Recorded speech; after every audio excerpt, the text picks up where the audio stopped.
Okay, we're in record mode, so no swearing. Uh-oh, I'll have to leave. I'm right behind you, Dennis. No swearing, no making faces. Don't stick your tongue out again, Connie. I saw that. Geez, I'm going to have to stop the video and the whole 9 yards. Just go like y'all, can't see me.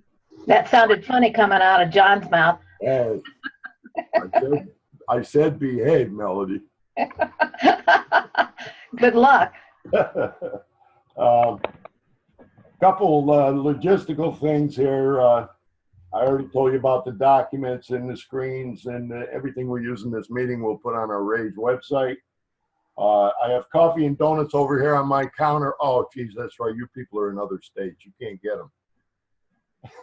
The bathrooms are right off my dining room. Oh, geez, that don't work either, does it? All right. So that's basically it on the logistics here, folks. But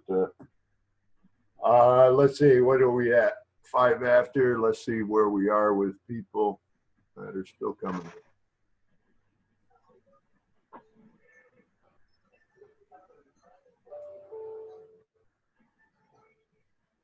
We used to have a guy that all the time, whenever he greeted anybody, he used to say to him, greetings and hallucinations, not greetings and salutations. He used to say greetings and hallucinations. That's what I offer to you people.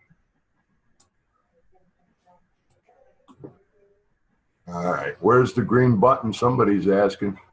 The green button on my screen is up on the top, and if you put your mouse over it, it'll bring down a menu.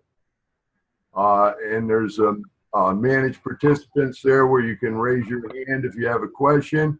And on the far right, the tab that says more, there's a chat under that. You click on the chat and you'll be able to chat. Well, obviously, if you wrote that message, you are on chat, the chat piece of this. All right, and Melody, you responded to that, didn't you? Okay. Yes, I did, and so did Connie. Okay, very good. Very good. Oh, yeah.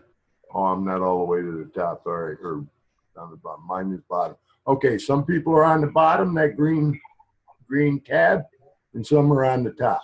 So you know. Look for that green tab. It has the meeting ID number in it. It says 503-200-2067. If you look for that, you should be able to find that. Connie, did you write something to me that you wanted me to see here? Okay. Yeah, time ago. Oh, all right. All right. What I was saying is that they can also send a chat message, not just raise their hand, but they can send a chat message to you. Right. Questions, so. Okay. Well, I'm ready to go. What about you? Yeah, I think so. Everybody ready? Dennis, you all set? I am. Okay. All right. We'll start with the agenda here. This is our first general membership meeting. And what I mean by that, most of the meetings we've had on Zoom to date have been core team meetings, the leadership team. And this is the first time we've invited members from our Facebook and Rage group to be part of that. So it's an historic meeting because it's the very first general membership meeting. We started all this way back in May and have come a long way in everything we've done. And we've said to our members that we will have general membership meetings, try to have them on a monthly basis. And this is the first one we've done because we've had so much to get accomplished, formally organizing our group and getting our website and all our tools in place and all that stuff. So today we're going to cover the Rage group, the information and accomplishments. We'll go over that quickly. Then we'll talk about the follow-up retiree healthcare survey, the summary of that. We'll go over that quickly. And again, all these documents will be on the Rage HCC website for you to look at afterwards if you don't have them. Some people, the core team and all that, and Dennis, I have emailed all these documents, so they already have them in their hands or on their computers. But everybody will be able to see those. And then we'll have our meeting with Dennis at the end of this, and there are some pre-prepared questions, and then we'll open the floor for everybody to ask Dennis questions. after he does a little talk on his own. All right. So we'll start with a summary of the RAGE members. And as I'm going down this, those that can see it on video will see the agenda, but I'm going to do the oral part of this so everybody else that's on telephone can hear what we're talking about, or see, you know, you can't see it, but you'll hear it. All right, so RAGE HCC, retirees, what that stands for, that acronym stands for Retirees Against GE Healthcare Changes. That's what the acronym RAGE HCC stands for. It developed from almost 1,200 Facebook members. And there's a link if you're seeing it on video. If you don't, when you see the documents later, there's a link to our Facebook page there. The second bullet item is about 206 members registered or joined. That's about 17% of that 1,200. Our formal RAGE website. That's not the greatest response, but we're growing. We're getting there. And the link for that is on there also. Actually, it's the wrong link as I'm looking at it on here, and I'm going to have to change that. All right, third bullet item is so far to date, since we started and started after the core team really initially funded most of our initiatives and strategies and tools, we started asking for donations, and about 8% of the 1,200 have responded. And our expenses included things like the website, the Zoom tool, the Action Network, the Survey Monkey tool, the Pacer legal accounts, postage, mailing supplies, printing costs, the postcards that we did to hand out at Quarter Century and Elfin and all that to try to grow our membership. And right now we're doing a fundraiser membership drive right now for 2017 to cover our expense. So at best, the motivation, the next bullet item, at best, the motivation, engagement, and participation of our group has been about 17% on average, taking into account our strategies and initiatives, our rallies, letters, petitions, surveys, everything we've done to date, our financial support, and the number that have formally joined our RAGE group. We went from a high of 71% on the letter to Jeff Inmeld and the board of directors. That was pretty good. We had a great response, but then we dropped down to about 22% on our follow-up retiree healthcare, which isn't bad. That's a pretty good response for a survey. 265 people responded to our follow-up retiree healthcare survey. And when you take the responses or people doing it as one entity, that means the retiree and the dependent, that comes to about a 25 to 29% response rate, which is pretty good for a survey. It's good. But our average, again, is about 17% on all our activities from the website to fundraising to petitions to letters and other initiatives. Okay? So I'm going down on the agenda. Those that can't see, those that can see are seeing it on their screen. Those that can't see, I'm reading it. So the second thing on the agenda is the Facebook RAGE accomplishments to date. And one of the first things we did was the rallies, April 27th, all across the country. And that was the same day as the GE annual share owners meeting. We had great speakers at the GE annual share owners meeting. Dennis being one of them, Kevin Mahar, Bill Frieda. Bill Frieda's supposed to be on here with us. I hope he is. And they all spoke at the GE annual share owners meeting. They virtually took over the meeting with retiree healthcare issues and changes, which was really good. That was a good initiative on our part and was very well done. The letter, as I stated earlier, the letter to Jeff Inmeld and the GE board of directors, we had over 800 signatures. We delivered it two ways, electronically by email, and then we sent it by certified mail. Just a little aside on that. When I first sent it as certified mail, the post office lost half of them. And I chased down I went right to the, I don't know what they call it, a secretary or postmaster general. And I said, what the hell's going on? Where's our certified mail? Why isn't it delivered? And they immediately started an investigation, put one of their top people on it. They found the letters, and the letters were delivered to Jeff Inmeld and the board of directors.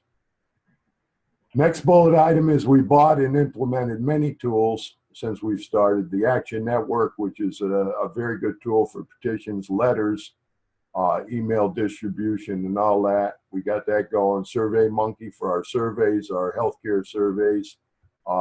When we ask people to confirm attending this meeting, we use Survey Monkey. We have the Zoom audio video phone communication tool, which we're using right now. We have a formal website, the Rage HCC website, and we opened a Pacer account for our legal updates.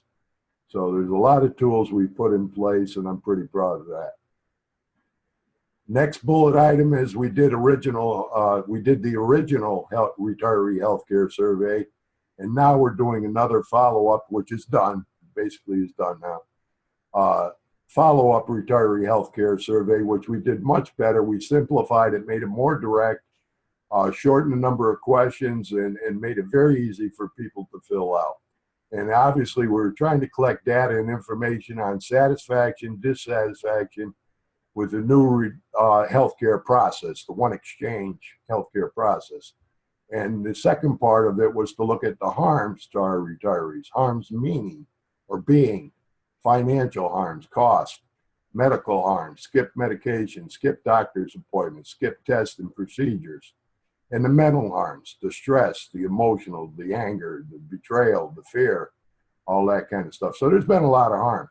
And that survey, when we go over it later on, you're going to see that it definitely, because Jeff Immelt and the board made a statement that people are satisfied, and I believe they got their information from One Exchange, and there was no harm. Well, there is a lot of harm, and there is a lot of dissatisfaction, and our survey proves it, and we sent that on, which I'll talk about later. All right, organizationally, we formed a core team of retiree members dedicated to organizing and implementing our strategies, goals, and initiatives, and to formally organize our retiree group into a formal retired members chapter. We formed committees with many of the core team, the leadership team, taking active roles to chair these committees. The communications committee is chaired by Melody Jackson. The membership growth and collaborations and endorsements committee is Connie Vick and Earl Coleman. The survey data collection is the chairperson is Charlie Bumgardner. Website and development and communication is Gary Poland is the chairperson. Rallies and events, Rodney Ira is the chairperson. Strategies and initiatives, yours truly, me, I'm the chairperson of that. And other core team members are Leah Feen, Kim Cox, Kevin Mahar, David McIntosh, and Jack Richards. So I thank all of you for your continued dedication and commitment to our cause and our strategies and initiatives. I put a little note on there that this core team organization will later become our formal RAGE retired members chapter. We'll be chartered, and we do have our EIN, employer identification number, nonprofit status, and then we'll have an election of officers, and we'll develop our bylaws. Now we're trying to choose whether we want to stay under the CWA umbrella or we want to be independent and form an LLC under the nonprofit status. So we're still deciding that piece. At best, it's been a very slow process with a lot of complications, but we'll get there. All right. We developed and implemented our formal website, Rage HCC. Gary Poland did an excellent job getting this whole thing going. Facebook is a wonderful tool, but Facebook, as I've said, you people have heard me say on many occasions, it's a social media tool. And you lose a lot of your important posts as they drop down on the page. With a formal website, we have tabs and pages where people can easily find like the lawsuit documents and things like that. So very good job, Gary. Thank you a lot for what you've done there.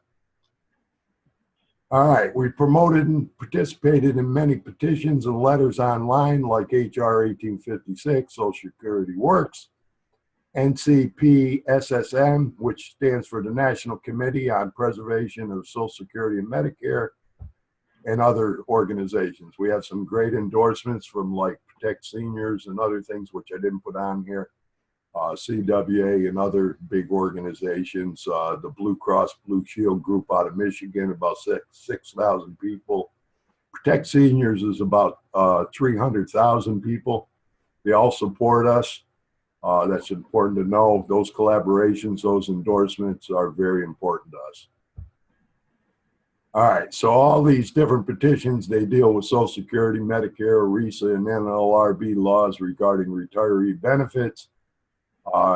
And we've also done, obviously, these petitions and letters to address the GE retiree benefit changes and other issues.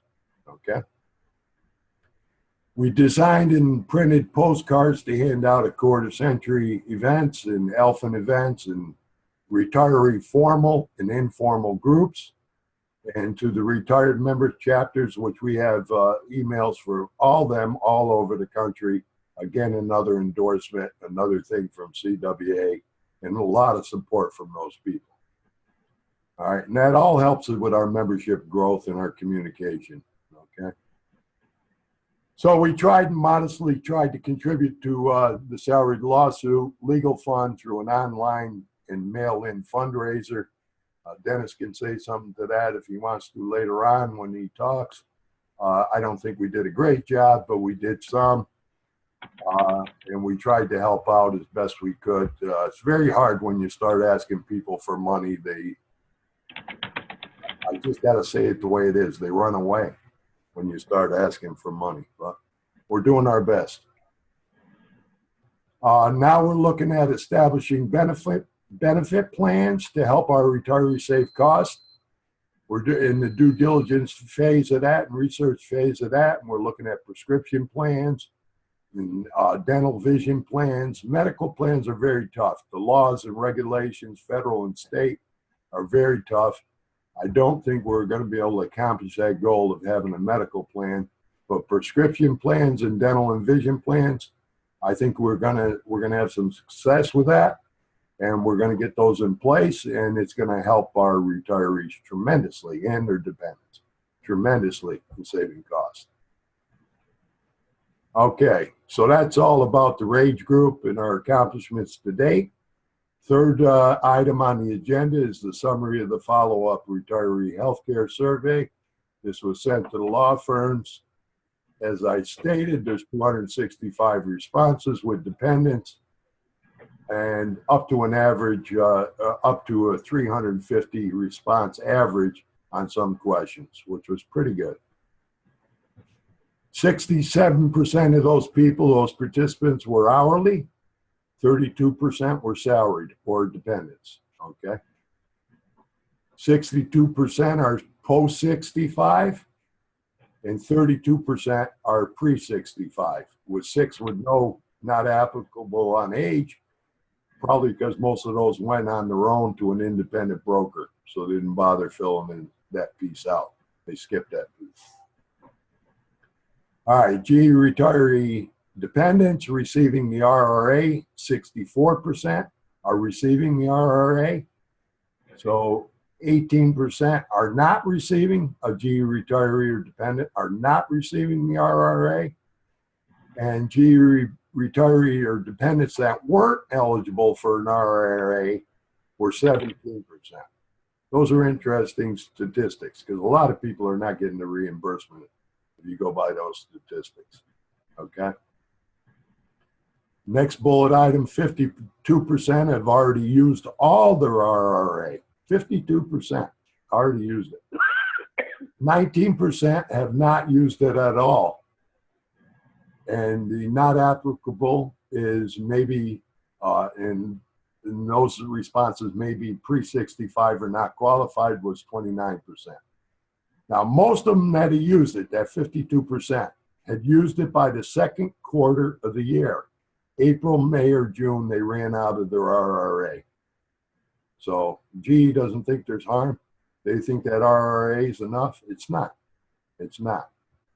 Just so you know that. And that's a question I know somebody asked down below when we get to Dennis about the RRA. Next bullet item, 64% get their Part D prescription plans through one exchange, 30% don't, and 6% get their Part D as part of a Medicare Advantage plan. Y'all know what a Medicare Advantage plan is. That's your Part A, B, and D are all together. Your prescriptions are part of that plan. And some of those Medicare Advantage plans also cover a little bit, not totally, a little bit of dental and vision. So there are more comprehensive plans. But some people find better costs using the Medigap plans, Part A and B, through on their own shopping, and use Part D through one exchange and still get their RRA. There's a lot of variables in here, and I'm not going to try to explain them all right now. Next bullet item, 15% have hit the donut hole. 85% said they haven't hit the donut hole as of 9/2016, but we're close. Of those that hit the donut hole, most of them hit the donut hole in July, August, and September, some much earlier, depending on their medical condition, whether it was heart disease or cancer or diabetes, or obviously people that are sickly are going to hit the donut hole much faster than everybody else. And I've heard a lot of those horror stories, as you well know. Okay, next bullet item, of those that had out-of-pocket expense on Part D prescriptions, 188 responded with costs anywhere from $150 to $13,000 it's cost them so far. With a lot, 22% of those responses being in thousands of dollars that they've paid out of pocket for their prescriptions.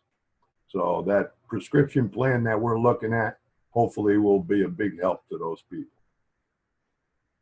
Okay, next bullet item, 52% said that their total cost, premiums, copays, deductibles, maximums, all that stuff, are higher now than when under the GE Retiree Medical Supplemental Plan. 11% said that the costs were not higher. So much more said that their costs are out of pocket just for the premium, just for the plans, and the details of the plans are much higher now than they were under the GE Retiree Medicare supplemental plans. 37% said that retiree health care costs post 65 were not applicable to them. So that, you know, that was probably the pre-65 people that answered the survey. This question had a total response of 274 people, and there was great examples that the law firms got.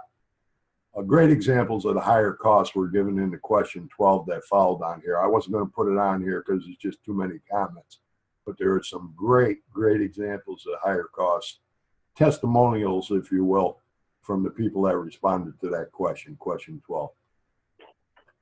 In question 13, we asked if retirees had used credit cards or borrowed money to pay their medical prescription costs. 28% said yes and 72% said no. And that had 227 responses.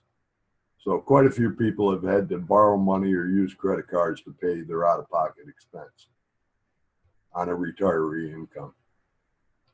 In question 14, we asked, are you satisfied with the new one exchange system and plan? This answers the whole thing about satisfied, dissatisfied. 77% of our retirees or dependents said no, and 23% said yes. There were 203 responses to this question, a drop off from our total responses to most others. In my opinion, this is my opinion, some retirees fear GE retaliation. I've had people say it directly to me. If we fight this thing and you do this and you keep this going, we're going to lose our RRA.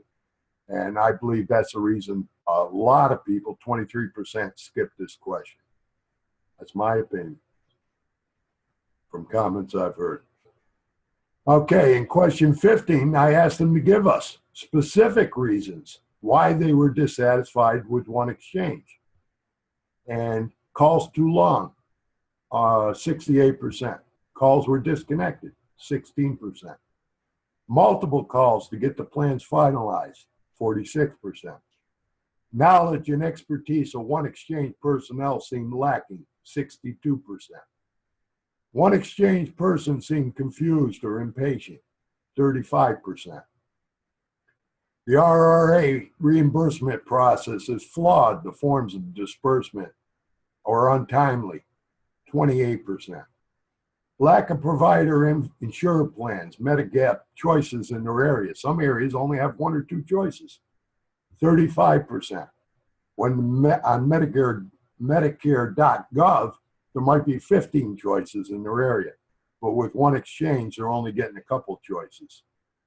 That's a serious fault in the system as far as I'm concerned. Lack of knowledge by one exchange personnel on provider or insurance plans, those plans that they're offering. 52%. 52% said that one exchange couldn't answer their questions about what they were recommending. These provider insurance plans out there in their area, Medigap plans and prescription plans. That's a serious lack of expertise to me. Provider insurers seem to have multiple reviews, delays in improving care, and seem to deny care. That was 13%. Okay. So that's the summary of the healthcare survey, our follow-up healthcare survey. And again, it was sent to Dennis and it was sent to the law firms, Tom Kennedy for the hourly lawsuit and Dennis's law firm. So now we're at the piece of the meeting where Dennis is going to share with us. And as I put on the agenda here, Dennis can't see this, but the guy that got all this started, the troublemaker. Oh, I'm sorry, Dennis. The initiator of the salaried lawsuit against GE. If it wasn't for Dennis, in my opinion, if it wasn't for Dennis starting this, the hourly wouldn't have followed and we wouldn't even be in existence. So he got this whole ball rolling. It's morally right. Dennis is a good friend. I've known Dennis for years. He's a guy that when he gave his verbal agreement or a handshake, he's a guy of integrity. He kept his word, and he doesn't like what's going on any more than we like what's going on. And he's put his heart and soul into this, and I'm proud to introduce Dennis to you. And Dennis, we would like you to share. You saw the questions or ideas I gave you when I sent you an email, and the floor is yours, Dennis. Thanks very much, John. As I indicated in an earlier conversation with some early joiners to this call, I'm utterly inept when it comes to technology. So I'm hopeful that this portion of the meeting will come through to you somewhat clearly. I have, for example, no idea what SurveyMonkey is, but I'm probably a litigation monkey, and I'll talk a little bit about that as we continue. First off, I want to thank John for the invitation to participate and to extend my appreciation and praise to the RAGE group as an entirety and to its leadership committee.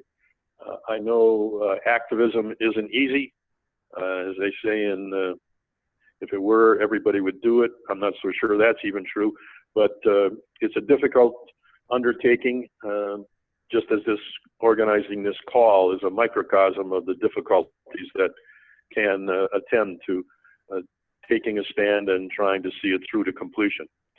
From my perspective, RAGE has done some outstanding work, very much appreciated across the board, even though many people probably don't know how to tell you that.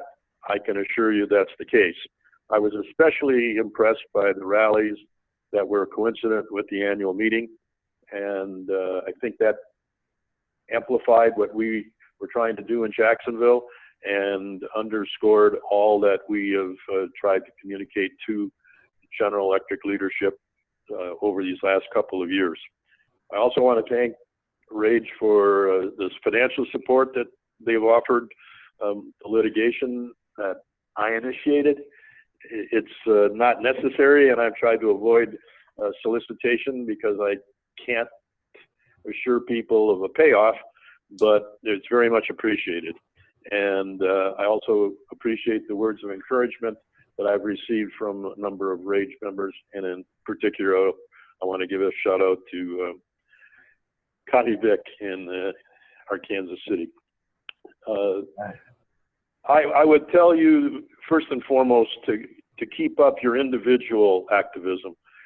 Keep up the letter writing on an individual basis to Jeff Immelt, Susan Peters, who's the Senior VP of HR, and the individual board members. I know many of you are doing that, and I think although you may not always get a response or may not see any results, it's sort of like a erosion process or a water drip. It builds up, it has force, and over time, it has payoff. Secondly, if the 2017 annual meeting, and I don't know where that will be held, but if it's held anywhere near you, I encourage those of you who can to attend and to raise your voice. I thought that, as John Phelps mentioned, the impact that we had in Jacksonville was perceptible. And Kevin did a masterful job, as he has in years past, and I think he will attest to that assessment also. This is, again, a slow process, but it can yield results and success. It took me 6 years to lubricate the process of getting Ann Fudge to leave the GE board and to introduce term limits to the board. Whether we can have a similar impact on this healthcare issue, which I devoutly wish for, I can't swear, but I know that nothing will happen favorable unless we continue to put the pressure on. Third, I talk about the status of the litigation. It's been almost 2 years since we initiated, and from many people's perspective, including mine, we haven't made a whole hell of a lot of progress. But the signal thing is that we are still alive and fighting, despite the company's expenditure of millions of dollars to forestall our legal case. We have petitioned the court, federal court in Milwaukee, Wisconsin, with a summary judgment motion. The company has also filed such motion, in effect each party asking the judge to rule in favor of us at this early stage. The chances are that neither of us will be successful, and this case will be docketed for further litigation. I've also sought to have myself and Evelyn Kaufman certified as representatives for a class action. The company, not surprisingly, has argued against that particular ruling, and the judge has indicated that he will rule on both the merits of the summary judgment and the class action certification at the same time. When that may be, we are only guessing. It's 3 months since we filed. It could be another 3 months to 6 months until we hear anything from the judge. Related thereto, I spoke with Tom Kennedy, the union's CBC counsel, on this matter a couple of weeks ago when I was in New York City. He indicated that they hadn't heard anything from the judge in Ohio, in the federal court in Ohio, but they've recently filed a motion to start the discovery process even while the judge is contemplating what to do on the company's motion for dismissal. My most recent contact with GE was with Susan Peters. I indicated to her that I would be participating in this discussion, and I wanted to be as up to date and as accurate as I could be. I indicated to Susan that Kevin, Bill Frieda, and I, all those who attended the annual meeting, were particularly baffled and confounded by Jeff Immelt's representation that 80% of retirees were satisfied with this transition process. And I said that just defied logic and any experience that I had had. Her explanation put this into some better focus, and it was to state that this wasn't a separate survey of a far-ranging nature. This was just a piece of extraction or interpolation from the One Exchange conversations that they had with the retirees as part of the sign-up process. I don't even recall this, but supposedly at the end of your sign-up, you're asked how do you assess your satisfaction with the sign-up process. And apparently 80% of the people, according to GE and One Exchange, suggested or said that they were satisfied with that process. That is an utterly idiotic measurement tool. And as Immelt expressed it, it was totally confusing and misleading, which leads me to my final point. Whatever arguments the company may have had, and there are some that are not devoid of sensibility and may have some cogency, the company lost any merit to its case by perverting the process of implementation and communication. That's just a nice way of my saying, I think they lied to employees, they lied to retirees, they misrepresented them, they confounded and confused and created an implication that they were ultimately unwilling to fulfill. In essence, what I'm saying is whatever the legalisms are, the morality is entirely on the side of the retirees, and we will leave it to the judges to determine whether we have a legal case. We in the salaried ranks are processing our attack on the basis of an ERISA violation, contending that the company misrepresented, quote unquote, defrauded retirees when they made promises in the SPD that they had absolutely no intention of keeping. The union's case is a slightly different one. It's a contract-based case because you do have a contract, and it suggests that the promises made in the collective bargaining process weren't ultimately kept by the company. Two different ways of looking at essentially the same problem, and our expectation, our hope is that we will be vindicated. The more pressure that we can exert on the company, the higher the likelihood that we will pound some common sense and decency into the heads and hearts of GE executives, and we can improve the current lie that the status that retirees have with respect to their health care. I don't believe there is any hope that we will restore the status quo. There's too much confusion, too much perturbation, and but there are some obvious improvements, and I think they're affordable and they are utterly appropriate, because fundamentally this is a dereliction or a gross departure from the company's claim to comporting itself with integrity, and if we can drive them back to that standard or get them to acknowledge it, we will probably have a foundation for some reasonable improvement and a reasonable settlement of our rather gross differences. In that respect, Bill Frieda, with whom I've had conversations, working with a number of the CBC unions, has organized its upcoming annual meeting with representatives of GE headquarters in Schenectady. They will meet early in November. I can't meet that meeting. I'll be in Texas. But once again, I expect the matter of healthcare disenchantment on the basis of on the part of retirees to be front and center. And that is another example of how this group can continue to exert pressure on General Electric. And with that, John, I'll take any questions that you might have or respond to any issues that people might want to raise. Okay, I'll start with the questions that were submitted to me, and then I'll open the floor to everybody that anybody wants to ask Dennis a question. You can ask them after I get done with these. There's only about 4 questions there. From Connie Vick, mainly to reiterate how the retirees' participation in the surveys and petitions is very important to the lawsuits. The more information we can give the attorneys, the more it helps us and helps you in the hourly lawsuit. How do you feel about that? That's absolutely true. And I appreciated the survey results that you generated and sent to me. I sent them to my law firm, or our law firm in Chicago.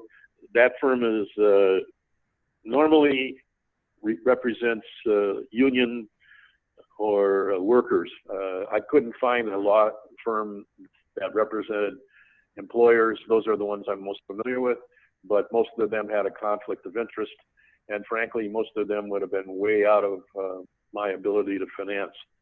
The firm we have in Chicago is a small but excellent firm, very familiar with ERISA litigation and these kinds of issues, and they're doing it for a reasonable fee because they're a cause-oriented operation. But one of the things that money helps fund is data generation. And since we're a little low on the finance side, we are very grateful for the data that we get from any organization. And the RAGE survey data was important because it goes to a fundamental disagreement we have with the company, and that is whether there, quote unquote, was any harm. For whatever reason, the company is wedded to the notion that there is no harm, that vast numbers of people, apart from being satisfied with the process, are able to save money. That's theoretically true, but it isn't in actuality true. The data is, as John reiterated or iterated earlier, that many people are paying more for their coverage. And that's a critical element of this case, and the survey data that you provide was very warmly embraced by my legal team. The company, for its part, for example, at the very last minute in its filing, submitted a response brief to our expert witness commentary. They had previously used their own Towers Watson One Exchange actuarial experts, but then in response to our expert filing on whether there was any harm, the company filed another response brief, paying a professor at the Stanford Business School and law school and medical school some $650 an hour to put together a 65-page opinion with 50 pages of exhibits and 180 footnotes. Had to cost the company another 100 grand or thereabouts to tell us that essentially our data was flawed. Flawed it may be in terms of exactitude, but it is absolutely right in terms of direction, and the data that you provide supplements and confirms that. There is harm. It is undeniable, even though the company continues to do so. Wonderful, wonderful explanation. Second part of her question, Connie Vick, was GE has the mentality they can outlast anybody. How much longer do you think this could go on? Do the lawyers give you any indication that there's light at the end of the tunnel? The thrust of the question, as I would expect from Connie, is spot on. The company is dedicated to taking this to the absolute nth degree. In conversations I've had, they indicated that if they were to fail at the trial level or at the level we're currently at in the district courts, they have every instinct and every reason to believe they will prevail on appeal, and they will appeal. And they will appeal it as far as they are allowed to appeal it. Clearly, they would probably get a ticket to the Court of Appeals, and they feel fairly good about their prospects. And if necessary, they would appeal it to the Supreme Court. Their pockets are far deeper than ours. They believe in their case, and their case is not without some legal justification. This is a highly technical process, and it is frustrating because of that. However, I think the kind of activism we're engaged in would probably generate the kind of publicity the company doesn't need, an examination of its methodology and its procedural flaws. Some of the information that has been uncovered in depositions is not at all attractive from the company's point of view. And there might be a a basis for settlement on some reasonable basis. Well, the company took $5 billion off its liabilities, so it's not going to just instinctively give that money back. It's worth a lot to save a lot, and they have expressed an intention to do just that. Okay. I see a couple hands up, so I'm going to break from these pre-prepared questions for a second because maybe you address something people want to ask. I see Charlie and I see Ray have their hands up. Do I need to unmute you? Let me unmute Ray, and let me unmute Charlie. Ray went, or that's Connie, obviously. Ray, she got her pseudonym in there. Yeah. Connie, you want to go first? Okay, so the shop that I originally came from, which is in Albuquerque, they closed in 2011.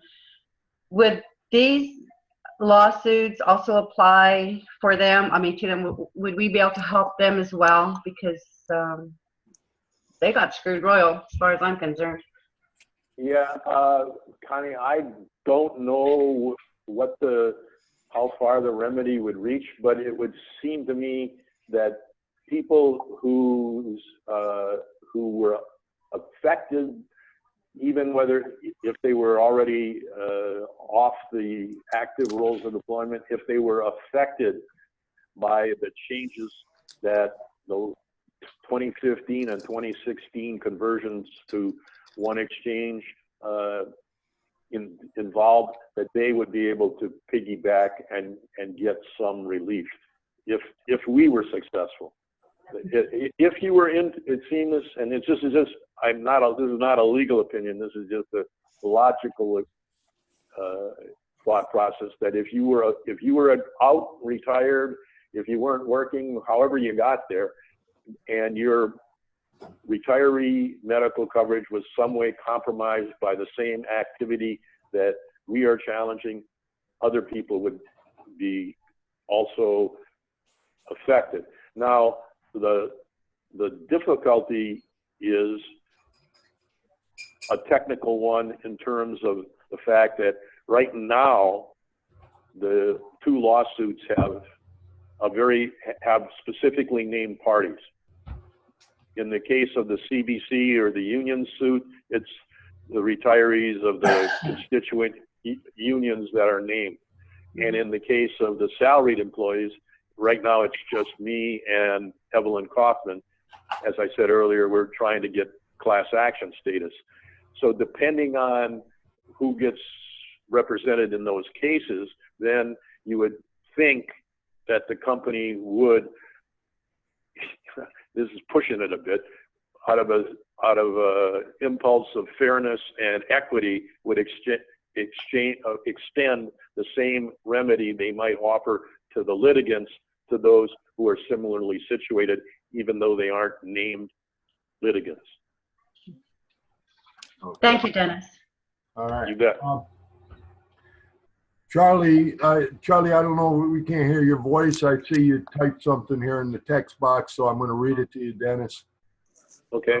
Regarding the last statement from Dennis saying our data was not valid, is this report from Stanford available for review so I can access the approach of his work and see for myself if the statistical and analytics are appropriate? I know some of the weaknesses in our approach, but with the large sample size, it is lots better than that of any GE study. You want to Okay. The answer to Charlie's question, if I understand it, is short and sweet. Yes, that study is available. Now, how it's available is a mystery to me. It was filed in the federal court in Milwaukee. It's a court document, and it is available for public scrutiny and review. I know some people have subscribed to certain services that allow you to get legal documents, and you can read them. So, for example, Tom Kennedy, the Unions Counsel, is aware of that, and he's able to access the Stanford response, of expert response to our data. So yeah, it's available. Exactly how it's available, I don't know. But if you, John, were to contact Kennedy, he could probably get the document to you. As I said, the document is fairly extensive, and its focus for its argumentation is as a response to our expert witness, the salaried litigation's expert witness testimony. And in my turn, I mean, I read the whole thing when I finally found out about its existence. I read the whole thing, and it's a tough read, and it's a hard slog, and there's lots of statistical equations that, you know, would have baffled me if I were ever any good at statistical equations. Generally, it parrots the company's line that there is a robust marketplace of private exchanges, that one size does not fit all, and that was the previous GE model, that given individual informed choice, people can make better decisions for their particular circumstances, and with an array of opportunities, they will find plenty of options that will cost them less. That's an old line, and that this guy rebottles it and sells it quite persuasively, and the guy has an impeccable reputation. He teaches at Stanford Business School, he teaches at the Stanford Medical School, he's got a PhD in economics from Princeton, he was awarded the most impressive economist under the age of 40 in the United States. This guy's good, and I'm sure his arguments are good, but they are theoretical arguments, and the reality is what your surveys have shown, that plenty of people have indeed experienced harm. Whether they could have chosen a less costly Advantage plan, I'm not here to say. In my old line, and I've said it to the company time and time again, you can make pizza so cheap nobody will eat it, and you can buy insurance for less that doesn't cover what you need.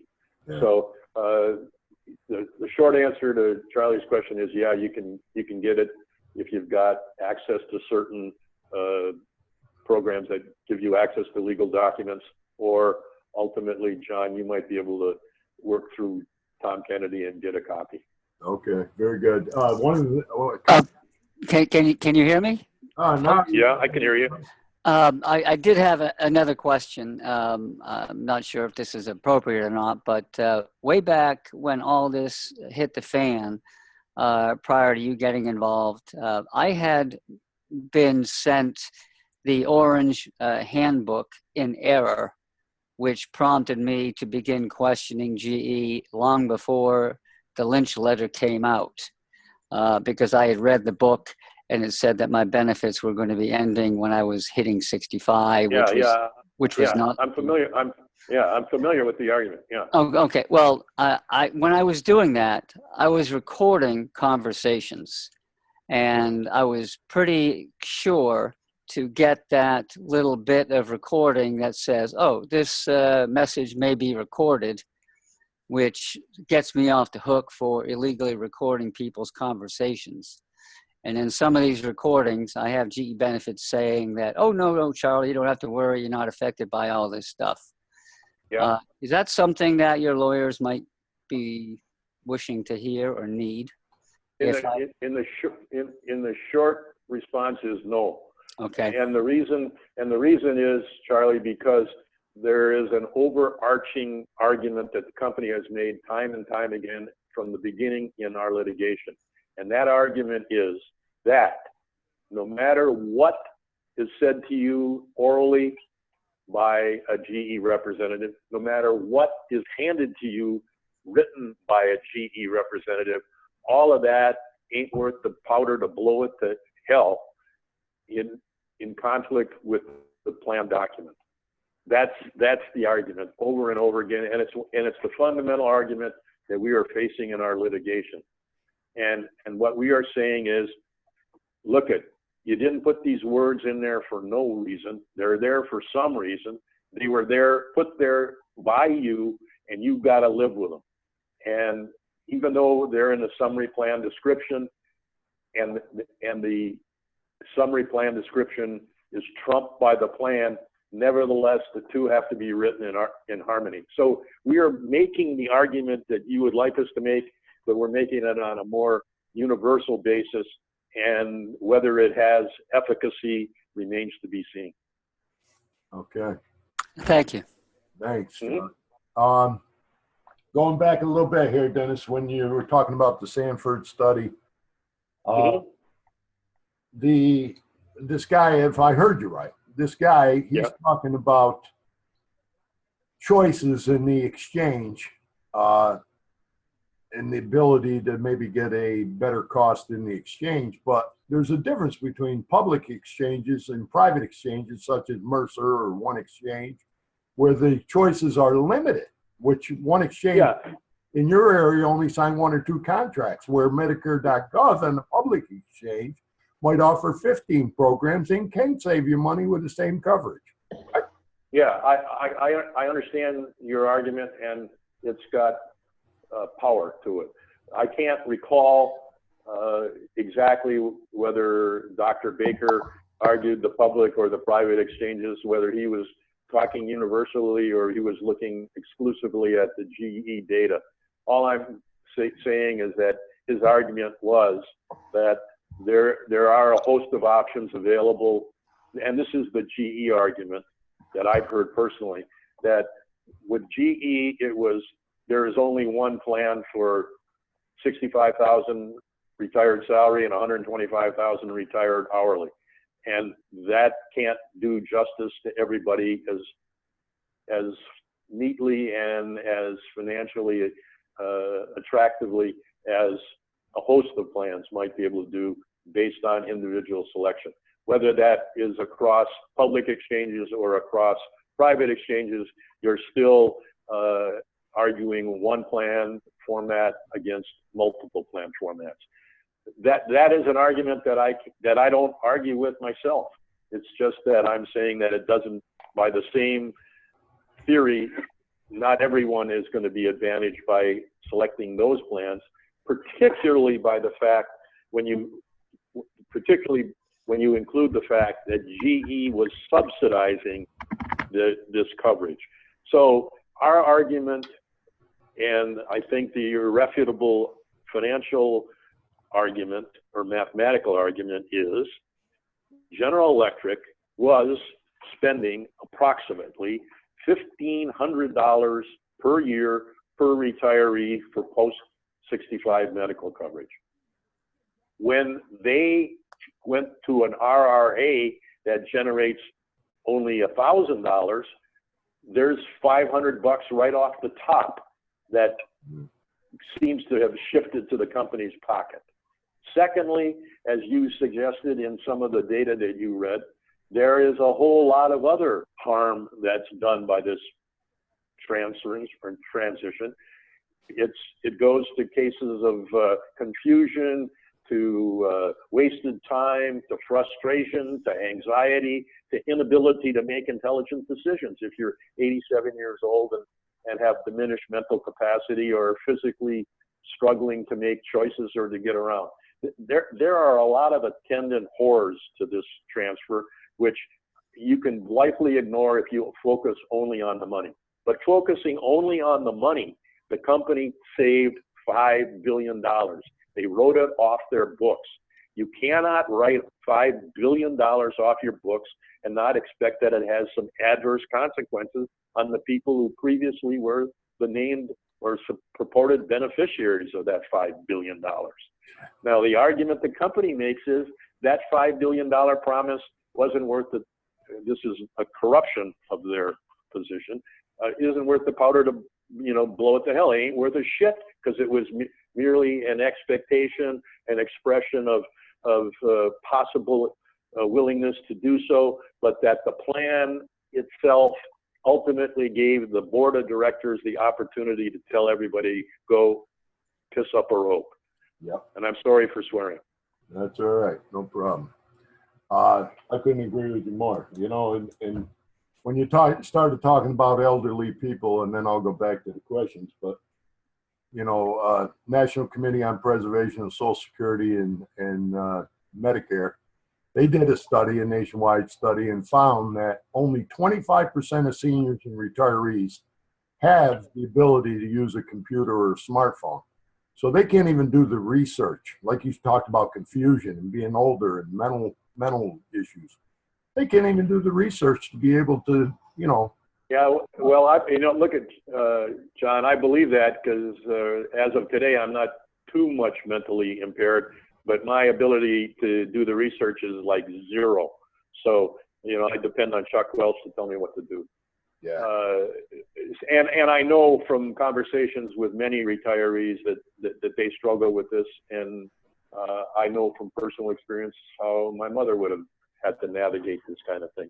And that, frankly, John, and I'll go back to what I said at the outset here, why I encourage every one of you involved in RAGE to take a stand as an individual. And I know Kevin will attest to this.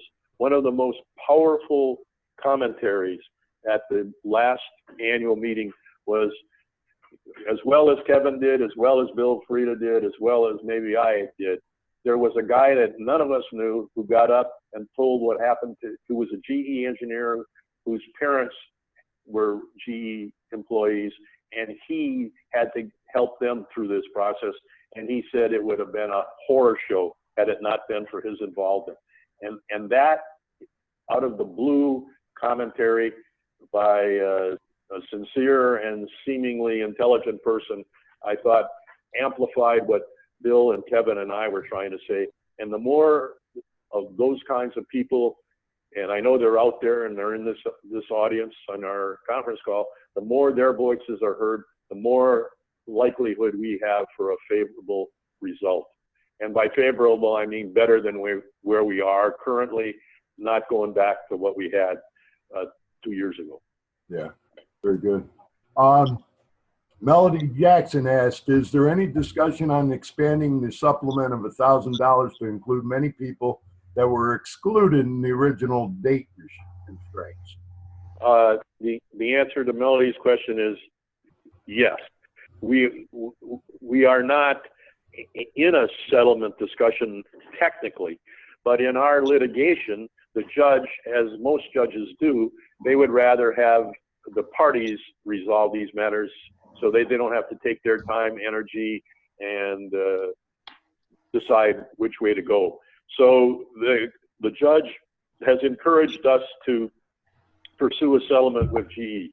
We have made a number at every juncture, probably 3. We have made settlement proposals to the company. They have all been summarily rejected. And I have reason to believe that if we prevail in terms of going to court, we will put another proposal out there, and maybe this time there will be a nibble. But the elements of that settlement proposal, every time we make it, are essentially threefold. 1, the RRA of $1,000 is inadequate. 2, for some people who didn't get the RRA when they had long service versus people who were age 65 and had short service and got the RRA, is a bastardization of equity and a denial of any kind of reasonableness on the part of the company. 3, there are definitely some people who in the enrollment process screwed up, took the wrong kind of coverage, made some kind of horrific mistake, and there has to be some mechanism for alleviating and remedying those errors. And there may be a 4th element, but I don't remember what it is right now. But yes, the RRA is central to any settlement that we would be proposing. Hey, Dennis, that was one of the questions that was brought up also at the Decatur meeting yesterday.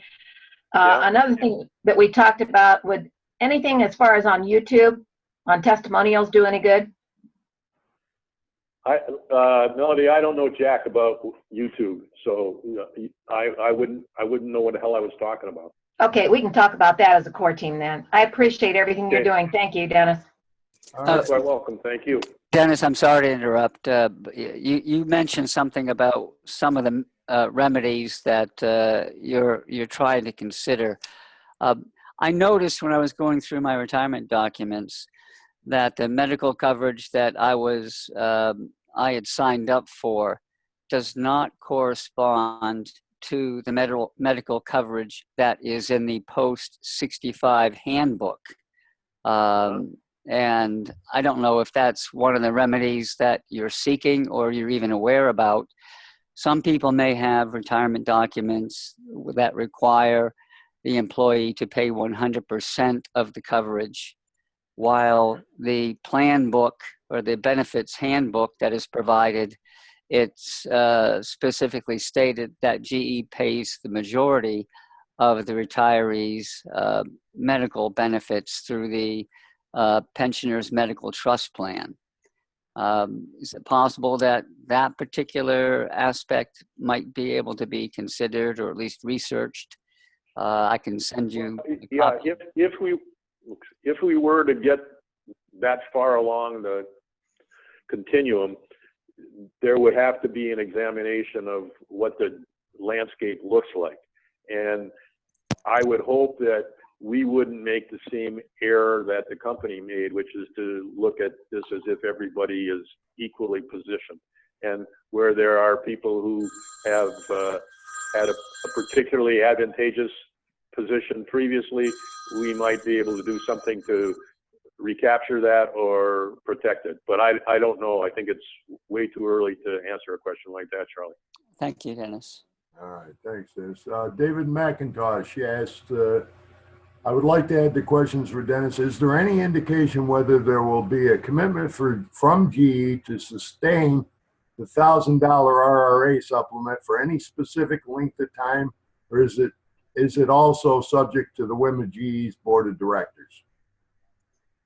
That's an excellent question, because it prompts me and my feeble memory to add that to the list of the central elements of any settlement that we were proposing.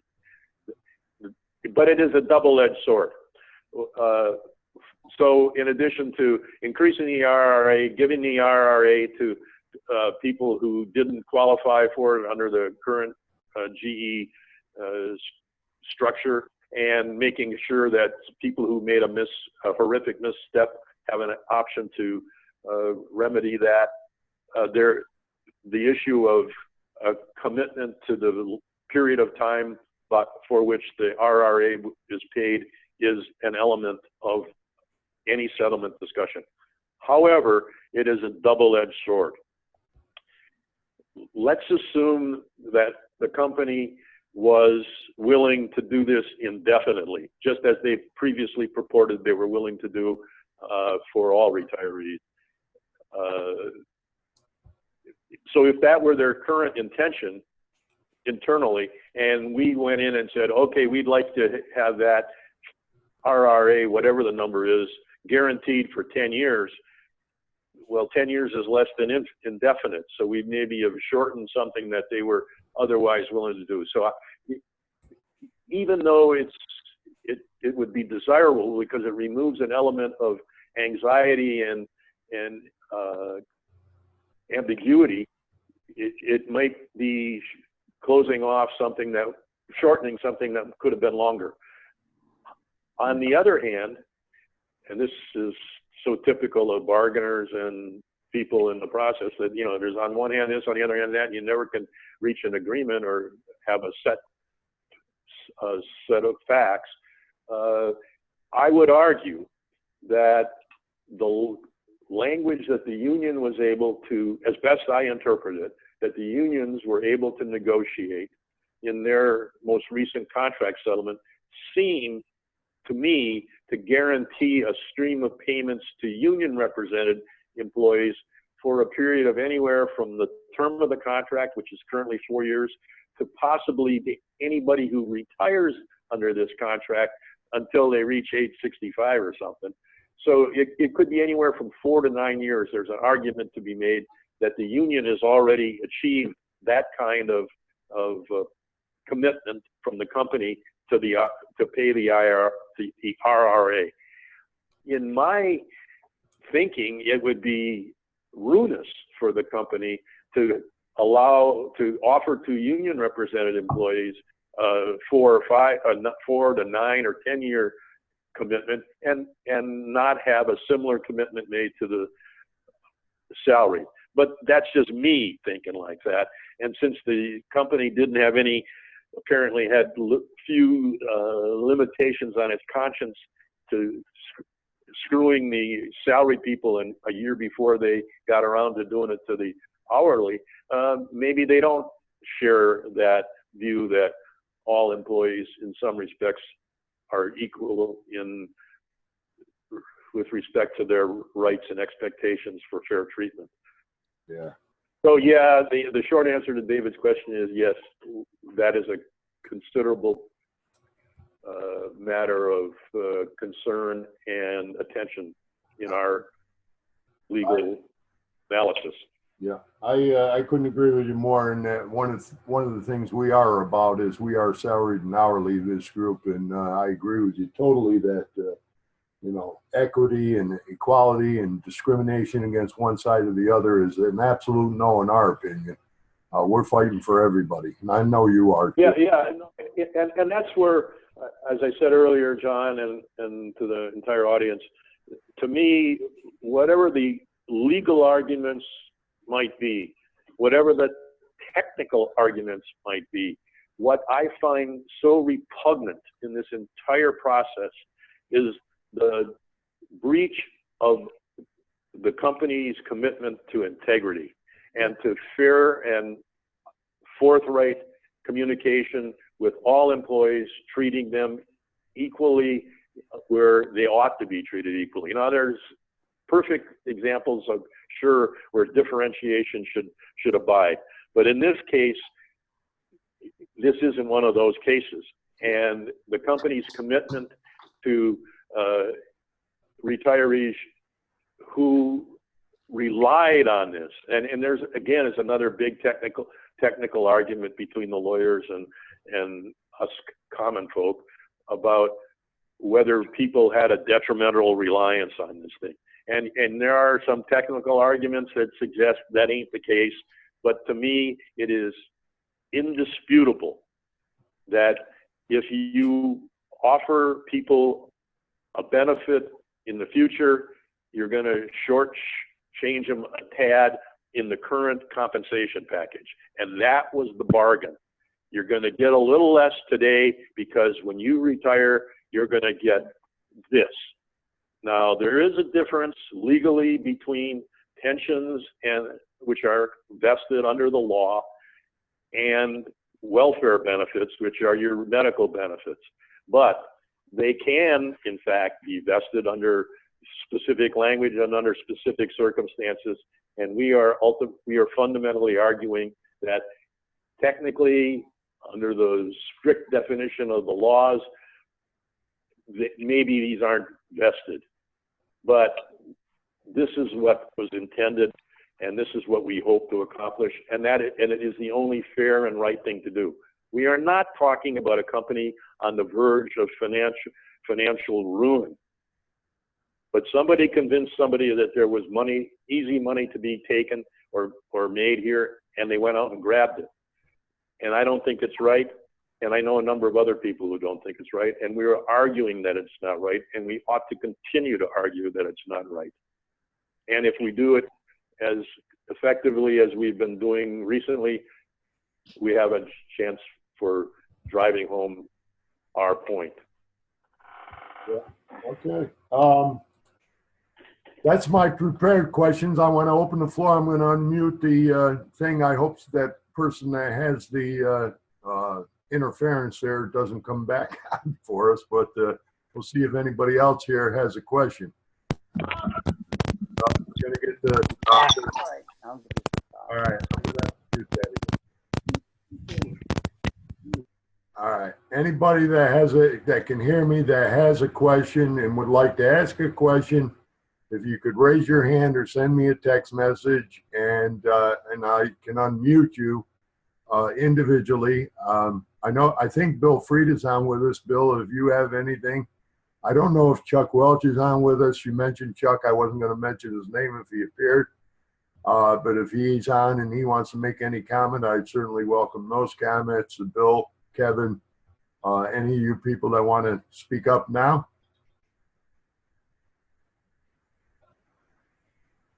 They all went to sleep. There's time for nap for retirees. Oh my goodness. You needed to do it early so that they wouldn't have to go take their nap. I told you not to cut into their nap time. No other questions here? I think they're all still muted, John, most of them. But they could raise their hand or they could send me a text and I can unmute them. On the What chat. about the people that are on the phone?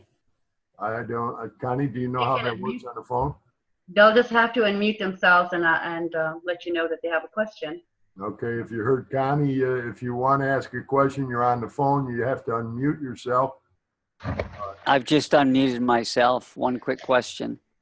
I have a law firm that I've been in conversation with a couple of law firms since this whole thing began prior to the Welch letter.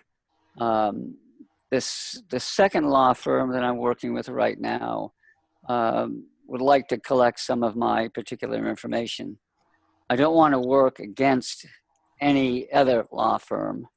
And I'm wondering if it works to our advantage or disadvantage to open up a dialogue with the secondary law firm that has a ERISA background.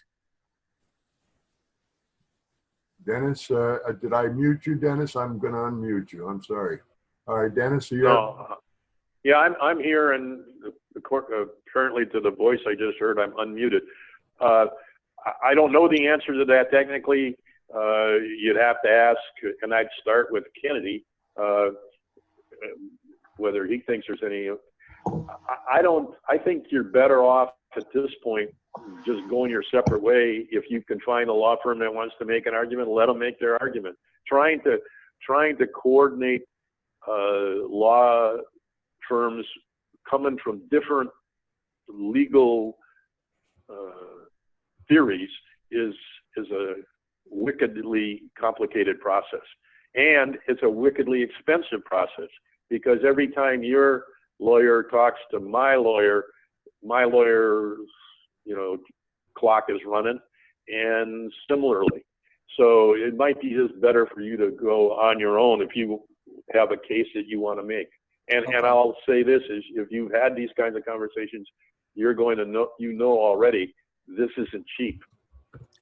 This is Yeah. brutally expensive. Yeah. Right now, I'm in the exploratory phase, and Yeah. from what I have heard from this particular firm, when you have multiple complaints or against a particular defendant that is along the same line, what the courts usually do, I'm told, is to recommend to the various attorneys to pool their cases, so that helps to form Yeah. the Okay. class action. Yeah.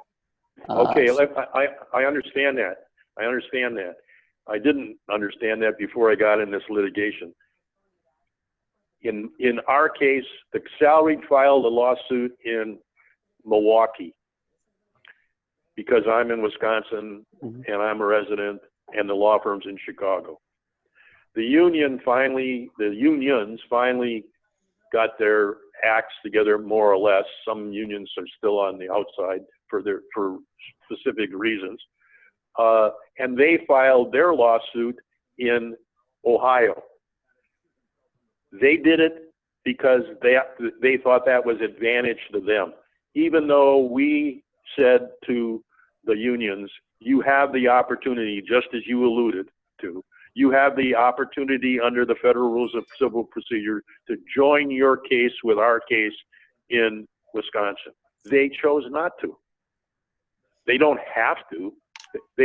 For reasons of their own and for strategic reasons, they chose they had a venue they thought was better. My point to you is, Charlie, that if you think you've got a better venue in Connecticut, file your case in Connecticut. But that's what your lawyer should determine. Okay. It's an available option, but it doesn't have to be taken. And I would point out that in the union case, when the union filed their case in the Eastern District of, or whatever the heck, Northern District of Ohio, Youngstown, the company then had its law firm, which was, and they have a different law firm for the union case from the law firm that they chose for the salaried case. So they picked two different law firms. The company did. They immediately, their first move was for a change of venue. They wanted the case to be brought in Albany, New York. Yeah, right. And the court, unsurprisingly, told General Electric they could go scratch on that. Nice. So my advice, if first of all, I'm not in the business of giving legal advice, but you make your own decision. Okay. Okay. All right. Thank you again. All right. Yeah. Kevin, are you there? Yes, I am. Is there anything you wanted to ask? Yeah, first of all, I'm surprised that you're not going to be coming November 2nd. But when are you coming to Lynn? I've had another thought about just. Yeah. Okay. Well, I'm sorry to interrupt you. Go ahead. Finish. No, I just want to know when you're going to come to Lynn. Yeah, I don't know. The answer to your question is I don't know, and there's a two-part question. One, I told Bill Frieda when he invited me to, and I'm grateful for it, invited me to Schenectady. Unfortunately, I'm in Texas for 4 or 5 days at that point. Secondly, as you and I have previously discussed, Kevin, I think there is an opportunity for some more educational processing or procedures to take place, and they might best be taking place fairly near the new headquarters in Boston. And I will fulfill my commitment to get to Lynn. My guess is that it ain't going to be before the first of the year. Okay, I want to raise one other issue with you. I'm thinking about it. We had some discussion about this, but it's even turned a little bit weirder. The One Exchange never offered to Blue Cross, Blue Shield of Massachusetts, to be Right. part of their group. Okay, Yeah, you told me that. Yeah. Yeah, and I told you about that. But it's even turned a little bit sideways on that, because now those people who did not go in Blue Cross Blue Shield, even if they switch into Blue Cross and Blue Shield this year, or the new sign-up period for next year, they will have to spend more money, okay? Because they will not get the discount because they didn't join within 6 months of the time they could have joined on January 1st. Now, the point I'm making on that is that your law firm should be told about that for your people. Because if your people went into, and I assume that the way that the One Exchange was operating, they pushed people into Harvard Pilgrim for $210 a month, okay? Yeah. They could have gone into Blue Cross Blue Shield for $155 a month. Right. This is related, and there's the further, as I recall you describing this to me earlier. Yep. That there's a further layer of political intrigue with your previous governor, that he owns Pilgrim or whatever the hell it is. The fact of the matter is. That goes to the point that John Phelps raised earlier, that not all of these programs were available to people in the One Exchange process, and whether that can be advantageously raised right. in a discussion of remedy, I don't know, but it certainly should be raised. It's going to be raised on November 2nd for sure. Yeah, well, I know you are, but I thought you were suggesting that in the case of, and it's a good suggestion, that in the case of the salaried employees, that if we get to that point in litigation, that issue not be forgotten. Exactly. And I'm committing to you that we won't. Okay. All right, pal. All right. I'm looking forward to you to come to Lynn. We'll go to lunch. Yeah. Hey, Kevin, I know you would tell people that you and I get along, but you know damn well this is just because you know I'll pay for lunch. Of course, you always have. Hey, how come I get left out of these things? What the hell? Yeah, well, that's okay. Hey, it looks like there's no more questions. Dennis, I want to really thank you for taking the time and being with us. It's really important to the group and important to me, certainly. I hope you're going to join us again in the future when you have time. That I'm sure a lot more questions will come up as I keep posting legal documents, both for the hourly and the salary. And certainly I know the group would love to hear your input. When you mentioned the $5 billion, that's staggering. If you think about that dollar amount and 230,000 GE retirees and dependents, that money is staggering that they can't bend and come to resolution without dragging this thing out forever. It's just Dennis, did you see my last column? No, I did not. Huh? No, I don't believe I did, Kevin. Yeah, that's exactly what I called it. The biggest heist in American history, and no one is saying a damn word about it. Well, $5 billion. Yeah, we're. I think, Kevin, we should talk, and you and I will have some more things to say, whether it's on the streets of Boston or in some convention hall soon. Yeah. But getting back to John, thank you, John. I appreciate the invitation, and I again thank the people involved at the leadership and in the membership of the RAGE organization. You're doing God's work, and let's hope we get rewarded for it.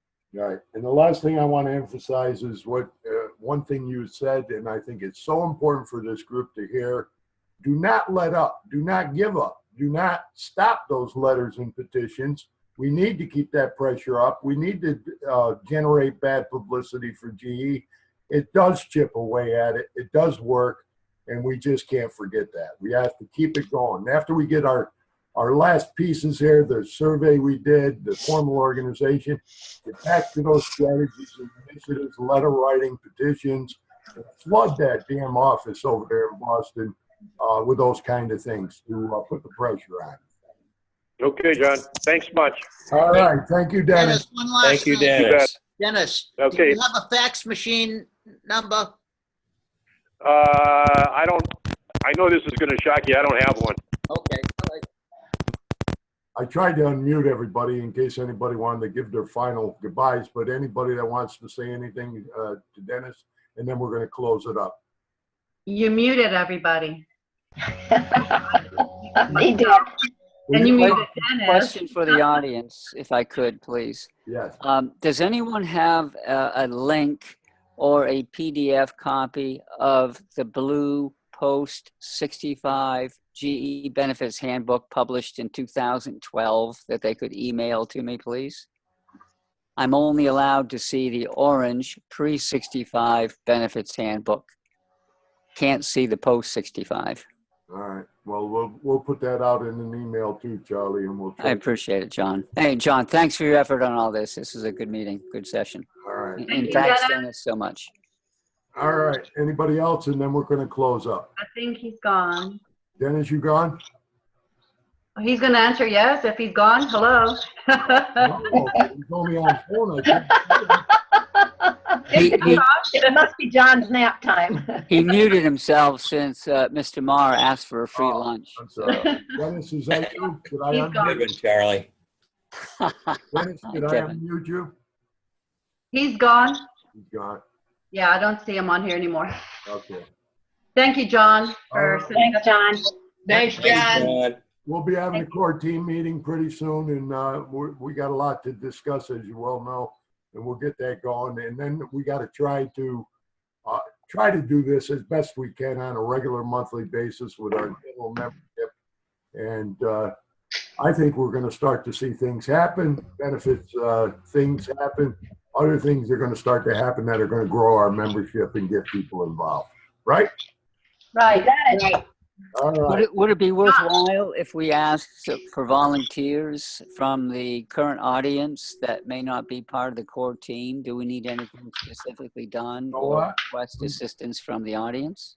I'm going to put my email in the chat box, and anybody that's on here that wants to volunteer and join us,